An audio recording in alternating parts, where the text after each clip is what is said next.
What's up, guys? Armored Puma joining you today. We're going to be looking at the best weapons in Warzone, and we're going to be examining the Grau, or the Grau. I'm not exactly sure how to pronounce it, but today we're going to be looking at that gun. Was the meta for a long time. It got nerfed in Season 6 now. It's still a very good AR to use for range, and that's what we're going to be looking at today. Alright, so the first thing we're going to do is look at the recoil pattern of the stock gun, kind of see where it goes and where it starts, and then we'll examine what it looks like after we add some attachments.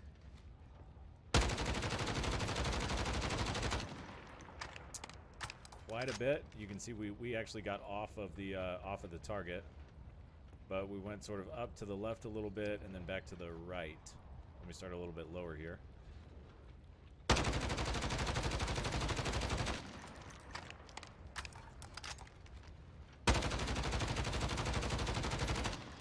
Okay, so there's our recoil pattern with the stock Grau. You can see it's actually fairly, not a ton of horizontal, quite a bit of vertical, which is much easier to control. But up a little bit to the left and then a little bit back to the right as the mag ends out.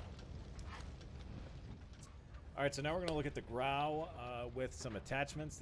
These are the attachments that a lot of people use for ARs in Warzone. It's certainly something that I use quite a bit, and those attachments are going to be the monolithic suppressor, the Tempest 26.4-inch arc angle barrel, and the Commando foregrip. I try to stick with 3 because that allows you guys the opportunity to fill in the other 2. Maybe it's an optic, maybe it's a mag, you know, a 50 or a 60 round mag. Generally with this gun I would run a mag and maybe a tac laser.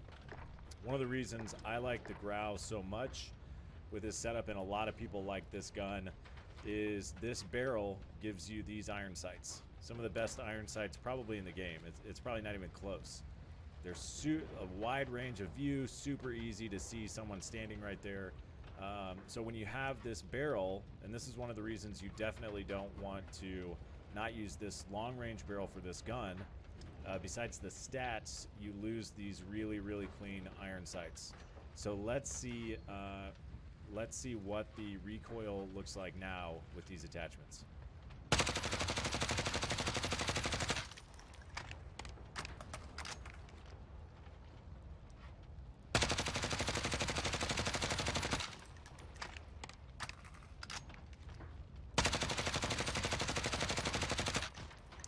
Alright, so again, a little bit of, not a ton of horizontal like bullet to bullet, up to the left and then sort of up to the right. So fairly consistent with the stock. It's a much cleaner spread. It's smoother, there's less vertical overall, and there's still about the same amount of horizontal. I mean, when you look at that distance to that distance, you're still getting some of that left to right movement, much less vertical recoil. So this gun, and this is one of the reasons why a lot of people like it, is the recoil is super easy to control. As you can imagine, vertical recoil is much easier to control and counteract than horizontal recoil is. Alright, so this time I want to do the same thing, about the same distance roughly, and I want to look at a 60 round mag, which is the biggest mag you can get for the Grau, and let's see what the recoil looks like on this.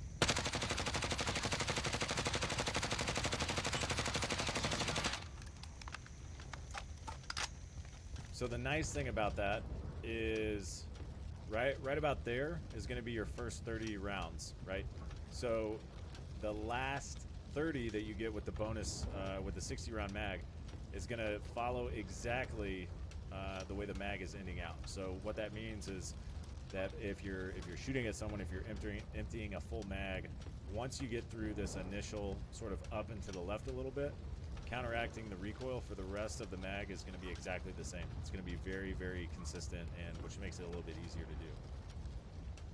Okay, so now what we're going to do is try to actively counteract the recoil that's happening while we're going fully auto. So we're going to take a look at this. This last bullet spread is no recoil control, just letting the gun rip. We're at the same distance here, so let's see how this goes.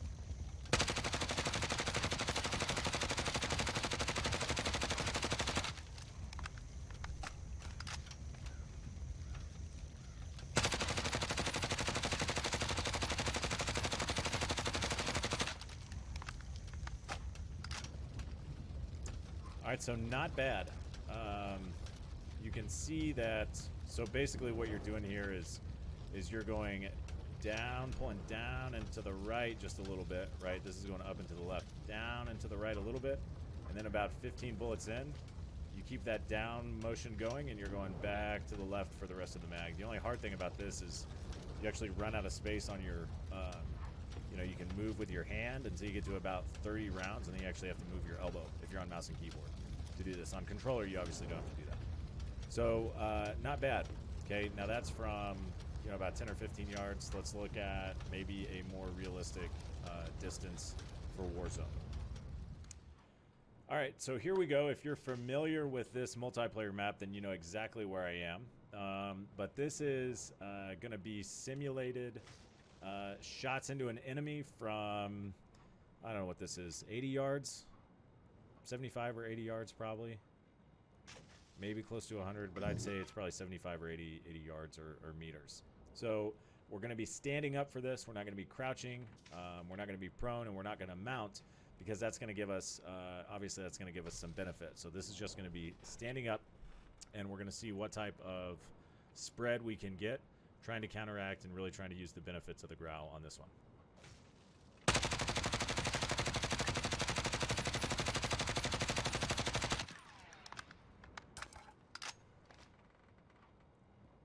So that wasn't bad. Definitely could be better on my part. Let's try it again.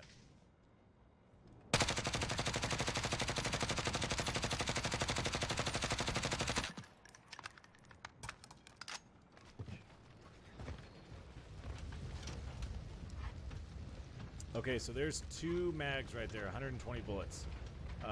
Now, I like this distance, and I like this type of target because it roughly represents like an upper torso area. So it's fairly realistic. You can see that, you can see a couple things. Number one, I need to work on my ability to control recoil. But even with that, it's really not a bad spread. I mean, you can see we've got sort of quite a few up here,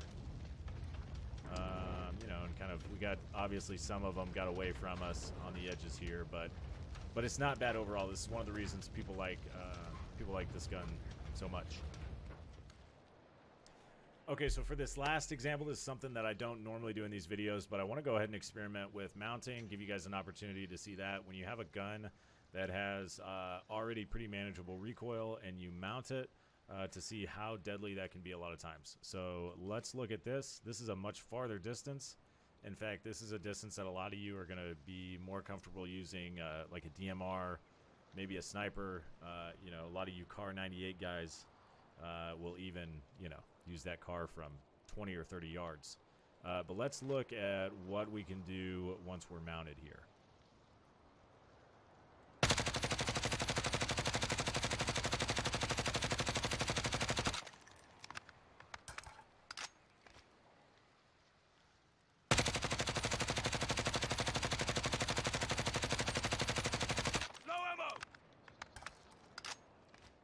All right, so these bullets aren't going to show up from that distance. Oh, yeah, they are. Look at that.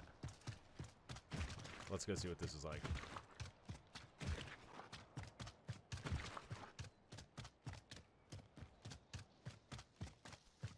So that was a farther distance than my last example, and we got roughly the same spread. And so if you can imagine being, you know, 100 or 120 yards away from someone while you're playing Warzone and having something to mount to, you're going to be able to be really, really effective with this gun specifically. All right, guys, so I wanted to let you know what the loadout is that I've been using for Warzone here for a little bit. Actually, for about a week or two, I went back to the Grau, wanted to try it out again. I hadn't used it in a while and have been pretty impressed with the performance that I've gotten. Now, this class is an AR sniper combo. Okay, so that's what I'm using. The 3 attachments that I used in the sort of instructional video that I've just made, those are here. So you've got the mono suppressor, the arc angle barrel, and the commando foregrip. Now, I also like to use a tac laser with a 60 round mag. The 60 round mag just allows me to down more enemies or multiple enemies. So you can down 2 guys a lot easier with a 60 round mag. I like the tac laser because you get some benefit. ADS speed, aim stability, which is just while you're ADSing and not shooting. Aim walk steadiness.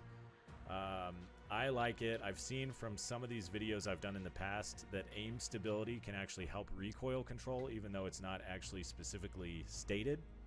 The other reason that I like the tac laser, and most of the lasers for this, is while you're actually looking down sights, and I can't do it on this preview, but while you're looking down sights, you get a nice little confluence of where that laser is hitting the target as you're looking through this front sight. So I think it makes aiming a lot easier as well, just because you have a nice green laser that's pointing to what you're shooting at. But again, here's the loadout. Feel free to try it. Leave a comment below. Let me know what you think. Maybe you've tweaked it and you like something a little bit better. A lot of people certainly do that. All right, guys, thanks for tuning in, watching the video today. I hope that was helpful. As always, if you have any comments or suggestions, or you'd like to share your loadout, go ahead and leave those in the comments below. You can always subscribe to this channel to get notifications of any time I post new content. And as always, I'm streaming on Facebook, fb.gg/armoredpuma17. You guys are awesome. Have a good one.